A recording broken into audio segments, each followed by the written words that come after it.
Good Morning Business. Business Plan. Et à 7h43, notre invité, c'est Denis Blanc, le directeur général du groupe Hemming. Bonjour. Bonjour. Alors, on vous invite parce que vous avez réalisé une étude avec AG2R, la mondiale, sur, c'est le 15e baromètre de l'absentéisme au travail. Et ça dit beaucoup de choses. D'abord, ça dit que entre 2019 et 2023, le taux d'absentéisme a progressé de 21% dans les entreprises, ce qui est beaucoup. Et surtout, les arrêts de courte durée. Donc déjà, les salariés français ne vont pas bien ? Alors, les salariés français ne vont pas bien, mais ça ne date pas d'aujourd'hui. Effectivement, avec cette augmentation énorme, on est revenu à peu près au niveau de la pandémie. Mais en fait, en 15 ans, on a une augmentation de 75% de l'absentéisme en France. C'est juste énorme. On a quasiment doublé et on est à des niveaux à peu près au double des niveaux européens. Alors, qu'est-ce qui va pas ? Parce que je veux bien qu'on parle de sens toute la journée en disant il faut trouver du sens au travail, faire plus de place au projet personnel, mais à un moment donné, il faut travailler, quoi. Effectivement, il faut travailler. Alors, mais les Américains ont eu le Big Quit il y a longtemps. Les Chinois commencent à le voir arriver. En France, vous savez, on est toujours un peu dans l'entre-deux. Nous, c'est pas un Big Quit. On voit une augmentation du turnover, mais ça se traduit aussi énormément sur un impact très fort sur l'absentéisme. Attendez, ça veut dire que vous liez, ça c'est intéressant, parce que c'est pas évident, absentéisme et insatisfaction au travail, parce que absolument. Normalement l'absentéisme c'est lié à la maladie. C'est-à-dire qu'ils font la grève, quoi. Alors ça veut dire que dans cet absentéisme-là, voilà exactement, il y a aussi on dit qu'on vote avec les pieds. Là on s'absente parce qu'on n'est pas content. Alors en fait, l'absentéisme est un super indicateur, et on le verra peut-être tout à l'heure. Un absentéisme à la hausse, en fait, ça veut dire que les entreprises ont loupé un truc essentiel, qui est l'individualisation des parcours. En fait, c'est terminé, la carrière, je recrute, je forme et tu pars à la retraite avec une offre uniforme pour tous les salariés. C'est plus possible. Mais Laure a raison, c'est pas notre génération, mais c'est pas non plus le Club Med, une entreprise, on est là quand même pour travailler, s'investir. On a ces générations de salariés qui ont beaucoup investi, et puis là qui voient ceux qui arrivent derrière, qui ont une vision complètement différente du travail. Alors vous avez parfaitement raison, c'est hyper important de s'adapter selon les générations, mais il faut aller beaucoup plus loin. En fait, il faut maintenant s'adapter à chaque individu. Pour essayer de bien comprendre ce que vous dites, le rapport de force, c'est complètement inversé. On était avant dans un mode de sélection, on est passé maintenant dans un mode de séduction des salariés. Et puis, ils ont raison, ils ont le rapport de force pour eux. Il y a, avec la baisse du chômage, la pénurie de main-d'œuvre, c'est eux qui ont le pouvoir. Oui, mais là, on a un problème fondamental de conflit générationnel presque dans les entreprises. C'est-à-dire que vous avez quand même la génération X qui regarde les Y et les Z moins bosser et qui se dit quoi ? Franchement, je vais faire pareil. Pourquoi je m'épuise ? Alors, vous avez raison, mais si on s'arrête à ça, on a vu que la première couche, et il y a encore plein de couches derrière. Toutes les entreprises ont été habituées depuis des années à gérer ces problèmes de génération. Et c'est pas nouveau du tout. Le point maintenant est qu'il ne faut pas s'arrêter à ces générations, il faut descendre à un point individuel, adapté. Alors, c'est vraiment un sujet, quoi. C'est un vrai sujet pour les entreprises. Ça, c'est un vrai problème. Parce que l'attention particulière des entreprises, c'est le collectif.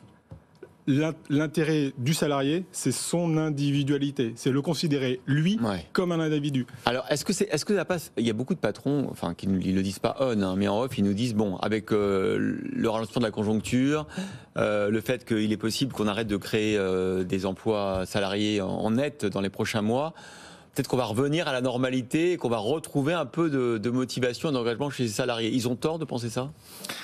Alors on peut faire l'autruche, on peut faire l'autruche longtemps, on peut attendre. Les Français sont très forts pour ça, les Américains bougent beaucoup plus vite. Il est plus intéressant pour une entreprise de bouger plus vite, d'être plus compétitive, plus efficace que ses concurrents. Pour ça, il faut qu'elle attire des talents en individualisant ses propositions. Il faut qu'elle les garde surtout, parce qu'un absentéisme ou un turnover important, ça lui coûte énormément. Alors, en dehors de ceux qui sont absents, donc il y a ceux qui partent ou qui veulent partir, 45% des salariés souhaitent changer de situation professionnelle. La première chose qui fait qu'ils restent dans l'entreprise, c'est pas le salaire, c'est leur cadre de vie, c'est la manière dont ils arrivent à articuler vie professionnelle et vie privée. C'est devenu le premier critère pour rester dans une boîte. Exactement, c'est assez contre-intuitif. On s'attendait à ce que ce soit la rémunération. Alors la rémunération, ça reste dans le top 4. Et puis c'est la première raison pour laquelle je pars. Mais je reste principalement parce que j'ai un très bon équilibre vie perso, vie pro. Et j'ai un bon équilibre vie perso, vie pro, non pas parce que l'entreprise a une proposition uniforme, mais parce qu'elle s'est adaptée à mon besoin particulier. Elle a su être flexible. Si j'ai un problème pour être un accompagnant, un aidant familial, ou si j'ai un problème de santé chronique, si elle s'adapte à moi, je vais rester chez elle. Et ça va avoir une incidence de performance énorme pour l'entreprise qui l'a compris. Ouais. Alors, on entend, mais moi j'ai beaucoup de patrons qui me disent non mais vous vous rendez compte, maintenant les salariés me demandent de ne plus avoir de réunion après 16h parce qu'ils doivent aller chercher leurs enfants à l'école. Mais est-ce que c'est indispensable que les enfants voient leurs parents à l'école à 4h30 ? C'est une question presque philosophique qu'on se pose tous les jours au travail. Hein. Alors vous avez raison, il n'y a rien d'indispensable. Mais avant, on gérait ça uniquement par le salaire. On se disait, t'as tes enfants à aller chercher, je vais t'augmenter, tu vas aller chercher une nounou, elle va aller les chercher. Mais vous ne pensez pas que c'est beaucoup plus efficace d'être mobile, avec une flexibilité peut-être d'une demi-heure sur les horaires de travail.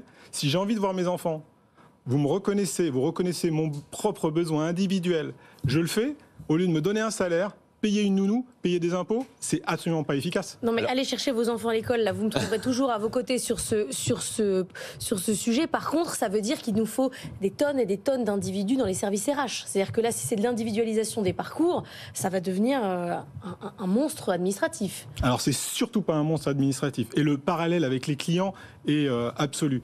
Un patron de boîte de transport aérien, s'il avait qu'un seul tarif pour tous ses clients, il n'aurait pas beaucoup de clients. C'est la même chose pour un DRH. Justement, comment convaincre les jeunes générations, les talents en général, de venir dans telle ou telle entreprise? C'est l'objectif de l'Or avec sa nouvelle émission Recherche Talent.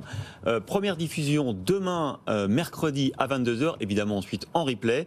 Votre invité Bruno Bouygues, qui était confronté justement à des jeunes étudiants.